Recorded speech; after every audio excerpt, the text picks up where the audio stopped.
घरात एखादं मोठं कार्य असलं, जसं की लग्न कार्य किंवा नवीन घराची वास्तुशांती. सगळीकडे एकच लगबग असते, पाहुण्यांची एजा सुरू असते. हो ना, पण या सगळ्या धावपळीत सुद्धा घरातील मोठी माणसं सर्वात आधी आणि न चुकता एक गोष्ट करतात. अगदी बरोबर. ती म्हणजे कुलदेवतेला किंवा कुलदेवताला नारळ ठेवणे आणि त्यांचं स्मरण करणे. म्हणजे लहानपणापासून आपण सगळेच या प्रक्रियेतून जातो. बरोबर. आपणही मोठ्यांच्या सांगण्यावरून हात जोडतो, डोळे मिटतो. बरोबर. पण माझ्या मनात नेहमी एक प्रश्न असायचा कोणता प्रश्न? की या परंपरेमागे केवळ एक देवभोळेपणा आहे की आपल्या पूर्वजांनी डिझाईन केलेली एक अत्यंत प्रगत आणि सूक्ष्म अशी सायकोलॉजिकल सिस्टम आहे. हा खूपच उत्तम प्रश्न आहे आणि आजच्या आपल्या या सखोल चर्चेचा म्हणजेच या डीप डाईव्हचा हाच मुख्य विषय आहे. बरोबर. आणि आज आपण एका अत्यंत महत्वाच्या स्रोताचा अभ्यास करणार आहोत. विद्यावाचस्पती विद्यानंद यांचं धर्मशास्त्राप्रमाणे कुलदेवता आणि कुलदैवत यांचं महत्त्व काय या विषयावरील लेखन. हो, आणि हे अत्यंत अभ्यासपूर्ण लेखन आहे. या साहित्याचं वेध घेत असताना आपण हे समजून घेणार आहोत की कुलदेवता ही संकल्पना फक्त देवघरातल्या एका मूर्तीपुरती मर्यादित नाहीये. म्हणजे ती त्याहीपेक्षा खूप मोठी गोष्ट आहे. बरोबर. नक्कीच. ती पिढ्यानपिढ्या चालत आलेले संस्कार, कुटुंबाची जीवनशैली आणि सर्वात महत्त्वाचे म्हणजे मानवी मनाच्या स्थैर्याशी जोडलेली आहे. आणि मला वाटतं या विषयाची खोली खऱ्या अर्थाने थक्क करणारी आहे. आपण यावर आज चर्चा करूया. हो, कारण हा विषय जितका प्राचीन वाटतो ना, तितकाच तो आजच्या या अत्यंत धकाधकीच्या आणि तंत्रज्ञानाने वेढलेल्या जीवनातही कमालीचा प्रासंगिक आहे. अगदी.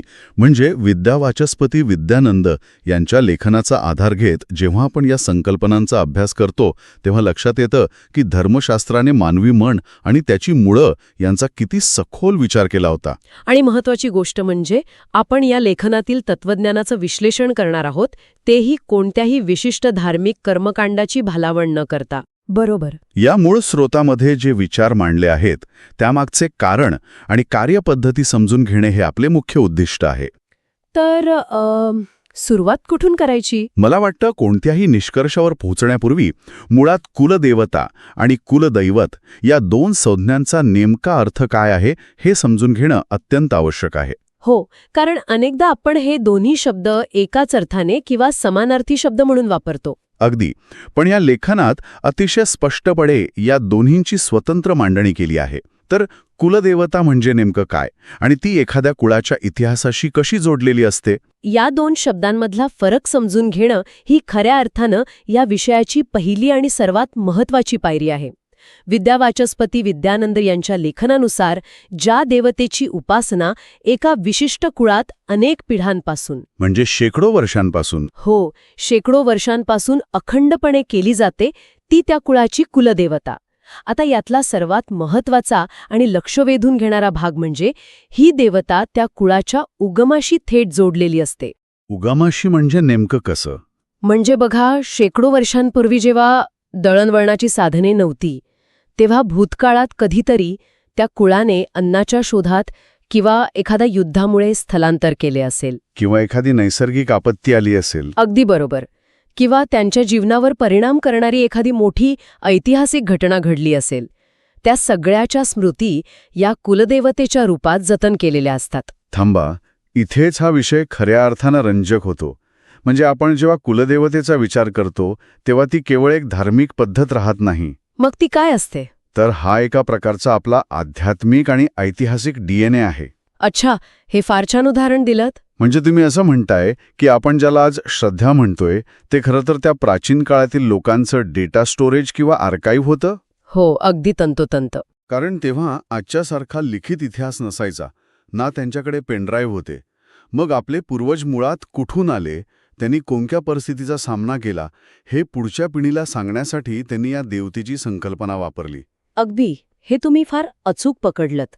हा फक्त श्रद्धेचा भाग नाहीये, तर तो एका अखंड प्रवासाचा, एका कुळाच्या संघर्षाचा आणि अस्तित्वाचा जिवंत पुरावा आहे. बापरे, हा विचारच किती भारी आहे. हो ना. जेव्हा आपण कुलदेवतेसमोर उभे राहतो तेव्हा ते आपल्याला फक्त काय पूजा करायची हेच सांगत नाही, तर आपण कोण आहोत आणि कुठून आलो आहोत याची एक अत्यंत प्रबळ जाणीव करून देते. म्हणजे ही एक प्रकारची आयडेंटिटी आहे. नक्कीच. जेव्हा एका पिढीकडून दुसऱ्या पिढीकडे ही उपासना हस्तांतरित होते तेव्हा तो केवळ एक कर्मकांडाचा भाग नसून तो एका सुरक्षित अस्तित्वाचा आणि ओळखीचा वारसा असतो. म्हणजे व्यक्तीच्या जन्मापासून ते अगदी मृत्यूपर्यंतचे जे काही संस्कार होतात ते या देवतेच्या उपासनेचा अविभाज्य भाग असतात. हो, कारण ती देवता त्या कुटुंबाची ओळख असते. हे खरंच विचार करायला लावणार आहे. आपण इतिहासाच्या पुस्तकांमध्ये राजा महाराजांचा इतिहास वाचतो. पण सामान्य माणसाचा इतिहास कुठे असतो? अगदी तेच. एका सामान्य कुटुंबाचा इतिहास हा असा परंपरेच्या रूपात आपल्या घरातच जिवंत असतो. हे कुलदेवतेबद्दल झालं, जी आपल्या भूतकाळाची आणि उगमाची ओळख आहे. पण माणसाला फक्त भूतकाळात जगून चालत नाही ना. बरोबर, त्याला वर्तमानात येणाऱ्या संकटांचा सामना करण्यासाठी काहीतरी लागतं. मग कुलदैवत ही संकल्पना इथूनच उलगडते का? होय, आणि इथेच धर्मशास्त्राची रचना किती सूक्ष्म आहे हे लक्षात येतं. लेखनात स्पष्ट केल्याप्रमाणे कुलदेवता ही संकल्पना केवळ देवघरातील पूजेपुरती मर्यादित नाही. मग ती काय आहे? कुलदेवता ही कुळरक्षणाची एक प्रतिकात्मक शक्ती आहे, किंवा तुम्ही म्हणाल तसं ती वर्तमानातील एक ढाल आहे. अच्छा, म्हणजे एक संरक्षक ढाल. अगदी.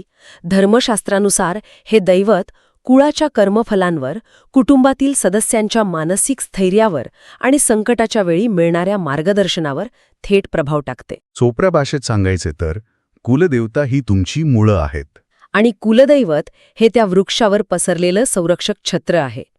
काही परंपरांमध्ये कुलदेवता आणि कुलदैवत हे एकच मानले जातात. आणि काही ठिकाणी या वेगवेगळ्या संज्ञा आहेत, बरोबर? हो, पण दोन्हीचा मूळ उद्देश हा कुटुंबाला एका छत्राखाली सुरक्षित ठेवणे आणि त्यांना मानसिक बळ देणे हाच आहे. म्हणजे कुलदेवता आपल्याला आपला इतिहास सांगते आणि कुलदैवत आपल्याला वर्तमानात लढण्याची ताकद देते.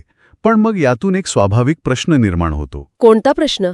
आपण जे स्रोत वाचत आहोत त्यामध्ये या परंपरेच्या खंडनाविषयी म्हणजे उपासना थांबवण्याविषयी खूप स्पष्टपणे लिहिले आहे. हो, हा एक महत्वाचा भाग आहे. धर्मग्रंथानुसार पूर्वजांनी स्वीकारलेली उपासना पद्धती सातत्याने चालू ठेवल्यास कुळात संतुलन आणि समृद्धी नांदते. पण याउलट कुलदेवतेच्या पूजेचा त्याग केल्यास किंवा तिची उपेक्षा केल्यास मानसिक अस्थिरता किंवा अनावश्यक संघर्ष उद्भवू शकतात, असं हे लेखन सांगतं. होय, तसं उल्लेखित आहे. मग हे कसं काम करतं? या लेखनातल्या सर्वात संवेदनशील आणि विचार करायला लावणारा मुद्दा आहे. बघा, पिढ्यानपिढ्या एखाद्या कुळात जेव्हा एकाच ऊर्जेची, एकाच तत्वाची उपासना होते तेव्हा ती एक साखळीसारखी काम करते. साखळीसारखी म्हणजे एक प्रकारचा फ्लो तयार होतो. अगदी. ती एक सकारात्मक ऊर्जा असते जी एका पिढीकडून दुसऱ्या पिढीकडे प्रवाहित होत असते. एक प्रकारचा मानसिक आणि आध्यात्मिक रिदम तयार झालेला असतो. पण मला इथे थोडं थांबवून एक थेट प्रश्न विचारायचा आहे. विचारा ना. कारण हे वाचल्यावर कुणालाही असा समज होऊ शकतो की जर एखाद्याने ही उपासना थांबवली तर धर्मशास्त्रानुसार देव रागवतो आणि त्या व्यक्तीला किंवा कुटुंबाला शिक्षा देतो, असा याचा अर्थ घ्यायचा का? हा खूपच कॉमन गैरसमज आहे. की हे आपणहून आपले संरक्षक कवच काढून टाकण्यासारखे आहे, ज्यामुळे जीवनातील नैसर्गिक संघर्ष साहजिकच वाढतो. म्हणजे हे शिक्षेचं स्वरूप आहे की निव्वळ एका कृतीचा परिणाम आहे? हा अत्यंत महत्वाचा प्रश्न आहे. कारण इथेच अनेकदा धर्मशास्त्राचा चुकीचा अर्थ काढला जातो. जर आपण याला व्यापक दृष्टिकोनातून आणि मानसशास्त्रीय अंगाने जोडले तर काय लक्षात येतं? आपल्याला लक्षात येईल की ही शिक्षेची संकल्पना अजिबात नाही. देव रागावतो आणि संकटे देतो हा अत्यंत वरवरचा आणि मानवीकरण केलेला विचार झाला. म्हणजे माणसांसारखा देव रागवत नाही? अजिबात नाही. धर्मशास्त्र इथे ऊर्जेचा, सवयींचा आणि कर्मफलांचा नियम सांगत आहे. बघा, जेव्हा एखादी परंपरा शेकडो वर्ष चालत येते तेव्हा कुटुंबाच्या सामूहिक नेणिवेत, म्हणजे कलेक्टिव्ह अनकॉन्शियसमध्ये, अगदी बरोबर, तिथे सुरक्षिततेची भावना कोरली गेलेली असते. जेव्हा तुम्ही ती साखळी अचानक तोडता तेव्हा जे मानसिक स्थैर्य किंवा जी एक अदृश्य शांतता परंपरेतून विनासायास मिळत असते ती अचानक नाहीशी होते. म्हणजे हे एखाद्या इम्युन सिस्टम किंवा रोगप्रतिकारक शक्तीसारखं आहे. कसं काय? तुम्ही जर चांगला आहार आणि व्यायाम सोडलात तर निसर्ग तुम्हाला शिक्षा देत नाही, तर तुमची रोगप्रतिकारक शक्ती कमी झाल्यामुळे आजूबाजूचे जंतू तुमच्यावर सहज हल्ला करू शकतात. तसंच काहीसं. हो ना, अगदी तसंच. हे फार समर्पक उदाहरण आहे. तुम्ही जेव्हा ते परंपरेचे मानसिक कवच बाजूला ठेवता तेव्हा बाह्य परिस्थितीचे, ताणतणावाचे धक्के तुम्हाला थेट लागतात. आणि मग अचानक जाणवायला लागतं की आधारासाठी काहीही उरलेलं नाही. बरोबर. त्यामुळे जीवनात अडथळे आणि मानसिक अस्थिरता वाढल्यासारखी वाटते. हे निसर्गाच्या नियमांसारखे आहे. मुळांशी असलेला संपर्क तुटला की झाडाला जगण्यासाठी अधिक संघर्ष करावाच लागतो. त्यात निसर्गाची किंवा मातीची शिक्षा नसते. अगदी. तो फक्त मुळे तुटण्याचा एक स्वाभाविक परिणाम असतो. धर्मशास्त्र याच नैसर्गिक परिणामाची पूर्वसूचना देते. हे फारच स्पष्ट करणारं आहे. म्हणजे मानसिक स्थैर्य आणि समतोल राखण्यासाठी हे संरक्षक कवच दैनंदिन जीवनात बफर म्हणून कार्य करते. बरोबर. एक मानसिक बफर. मग हे कवच आपल्या आयुष्यात कार्यान्वित कसं होतं? केवळ वर्षातून एकदा नारळ फोडल्याने हा बफर तयार होतो का? नाही, अजिबात नाही. मग याचं उत्तर काय आहे? विद्यावाचस्पती विद्यानंद यांच्या लेखनात मानसी जीवनातील विविध संस्कारांमध्ये हे दडलेले आहे असं म्हटलंय. नक्कीच. कुलोपासना ही वर्षातून एकदा करण्याची गोष्ट नाही, तर ती मानवी जीवनाच्या प्रत्येक टप्प्यावर गुंफलेली एक पद्धत आहे. म्हणजे रोजच्या आयुष्याचा भाग आहे. हो, कारण कुलदेवता ही कौटुंबिक ओळखीचा मुख्य आधार असते. मानवी जीवनात काही अत्यंत महत्त्वाचे टप्पे येतात, ज्याला आपण संस्कार म्हणतो. जसे की बाळाचा जन्म झाल्यावर नामकरण किंवा बारसे. अगदी. त्यानंतर उपनयन म्हणजे मुंज, पुढे विवाह संस्कार आणि नवीन वास्तू घेताना गृहप्रवेश. हे केवळ नातेवाईकांना बोलवून जेवण नेण्याचे सामाजिक सोहळे नाहीत. मग त्यामागे काय भूमिका असते? या प्रत्येक संस्कारात मुख्य विधी सुरू होण्यापूर्वी कुलदेवतेचं स्मरण आणि आवाहन केले जाते. या प्रक्रियेमागे एक अत्यंत सखोल मानसशास्त्र दडलेलं आहे. म्हणजे जेव्हा एखादं नवीन बाळ घरात येतं किंवा नवीन सून घरात येते, तेव्हा आपण त्यांना फक्त घरातील लोकांशी नाही जोडत, तर आपण त्यांना एका शेकडो वर्षांच्या अदृश्य साखळीशी जोडत असतो. बापरे, मला हे एखाद्या खवळलेल्या समुद्रात आणि वादळात सापडलेल्या जहाजाच्या अँकरसारखे किंवा नांगरासारखे वाटते. हे खूप छान चित्र उभं केलं तुम्ही. म्हणजे आजूबाजूचं जग कितीही वेगाने बदलत असले, तंत्रज्ञान पुढे जात असले, रोज नव्या आव्हानांना सामोरे जावे लागत असले, तरीही हे विधी आणि हे कुलदेवतेचं स्मरण आपल्याला एका जागी स्थिर ठेवतात. बरोबर. आणि नांगर आजच्या काळात सर्वाधिक गरजेचं आहे, कारण यामुळे एक अत्यंत महत्त्वाचा प्रश्न निर्माण होतो आणि त्याचं उत्तरही मिळतं. कोणता प्रश्न? की आधुनिक जगात आपण स्वतःची ओळख कशी शोधतो? विचार करा, आजकाल आपण आपली ओळख कशावरून ठरवतो? आपण म्हणतो, मी एका मोठ्या कंपनीत मॅनेजर आहे, किंवा माझ्याकडे एवढी संपत्ती आहे, किंवा सोशल मीडियावर माझे एवढे फॉलोअर्स आहेत. पण ह्या सर्व गोष्टी अत्यंत अस्थिर आहेत. उद्या जर नोकरी गेली किंवा संपत्ती कमी झाली तर माणसाची ओळखच पुसली जाते ना. हो. आणि जेव्हा या बाह्य ओळखीला धक्का बसतो, तेव्हा माणूस भयानक डिप्रेशनच्या किंवा नैराश्याच्या गर्दीत जातो. अगदी.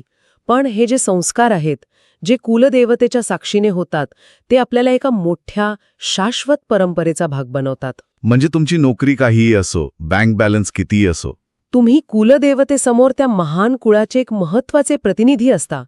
यामुळे व्यक्तीला कधीच एकटेपणा जाणवत नाही. ती व्यक्ती एका मोठ्या अखंड साखळीचा दुवा बनते. हे ऐकताना खरंच अंगावर काटा येतो. कारण आजच्या जगात जिथे लोनलीनेस किंवा एकटेपणा ही एक जागतिक महामारी बनत चालली आहे, तिथे ही प्राचीन व्यवस्था माणसाला सांगतेय की तू एकटा नाहीस. हो ना, तुझ्या मागे तुझ्या हजारो पूर्वजांची ताकद आणि आशीर्वाद उभा आहे. जेव्हा एखाद्या नवीन घरात प्रवेश करताना आपण कुलदेवतेची पूजा करतो, तेव्हा आपण फक्त सिमेंट विटांच्या एका वास्तूची शांती करत नसतो.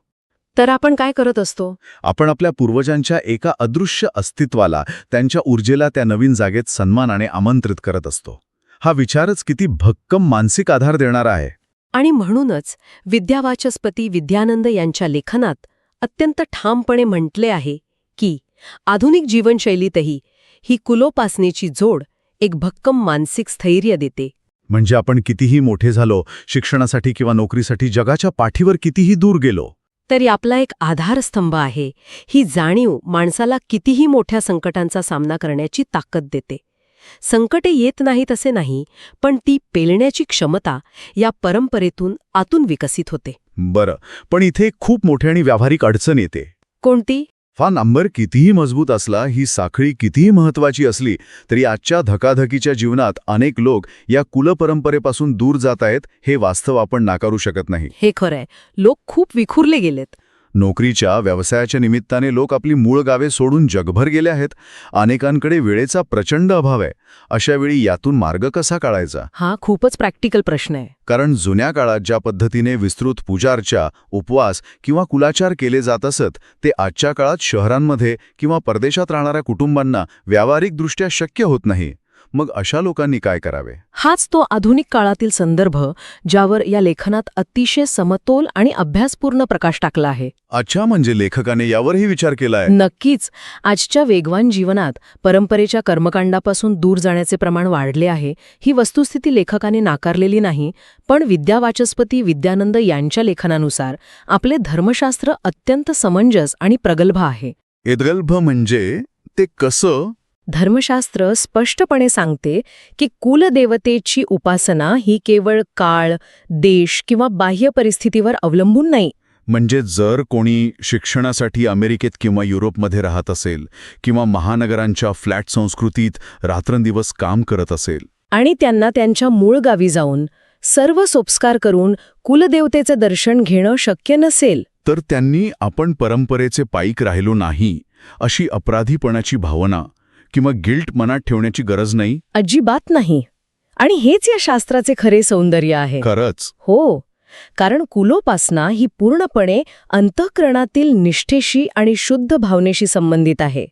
धर्मशास्त्र केवळ बाह्य कर्मकांडावर किंवा देखाव्यावर भर देत नाही. म्हणजे मग विस्तृत पूजा, नैवेद्य हे सगळं नाही केलं तरी चालतं? जर ते शक्य नसेल तर अगदी साध्या स्मरणाने, नामजपाने किंवा भावपूर्ण प्रार्थनेनेही ही परंपरा तितक्याच ताकदीने जपता येते.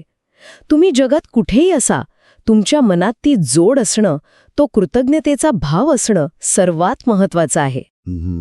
म्हणजे धर्मशास्त्र कठोर नियमांच्या चौकटीपलीकडे जाऊन एक उत्तम लवचिकता देते. तर हे आजच्या पिढीसाठी खूपच आश्वासक आहे. हो ना. कारण अनेकदा नवीन पिढीला असं वाटतं की परंपरेचं पालन करायचं म्हणजे खूप सारे कठीण नियम आले, तासनतास चालणारी पूजा आणि कर्मकांडांचं ओझं वाहावे लागेल. आणि या भीतीनेच अनेक जण त्यापासून दूर राहणं पसंत करतात. बरोबर. पण इथे तर चित्र पूर्णपणे वेगळं दिसतंय. हो. आधुनिकतेसोबत ही परंपरा टिकवण्यासाठी आपल्याला त्या कर्मकांडाच्या ओझ्याखाली दबून जाण्याची अजिबात गरज नाही. अगदी बरोबर. पूर्वजांचा सन्मान करणे आणि आपल्या कर्मपरंपरेची जपणूक करणे यासाठी बाह्य देखाव्यापेक्षा तुमची आंतरिक जोड सर्वात जास्त महत्वाची आहे. म्हणजे तो इंटरनल कनेक्ट असायला हवा. हो. लेखनात स्पष्ट केले आहे की एक साधा नमस्कार किंवा दिवसभराच्या धावपळीत शांत बसून काढलेला एक क्षण, ज्यामध्ये तुम्ही कृतज्ञतेने तुमच्या कुलदेवतेचं स्मरण करता, तो एक क्षणही तेवढाच प्रभावी असतो. वा. आधुनिकतेसोबत चालताना परंपरेचा हा दीप बाह्य जगापेक्षा आपल्या अंतःकरणात उजळता ठेवणं हीच खऱ्या अर्थाने धर्मशास्त्राची धार्मिक आणि आध्यात्मिक समजूत ठरते. कर्मकांडाचा अतिरेक न करता त्यामागचा मूळ भाव जपणे हाच यावरचा खरा सुवर्णमध्य आहे. किती सोप्या पद्धतीने या साहित्यातून एक फार मोठा जीवनाचा धडा आपल्याला मिळतो. आपण नेहमी भूतकाळ आणि भविष्यकाळ किंवा परंपरा आणि आधुनिकता यांच्यात एक सतत चालणारं द्वंद्व पाहत आलो आहोत. पण यातून एक वेगळाच मार्ग मिळतो. हो ना. या अभ्यासातून हे समजतं की आपला भूतकाळच आपल्याला भविष्यातील अनिश्चिततेत स्थिर राहण्याची ऊर्जा देतो.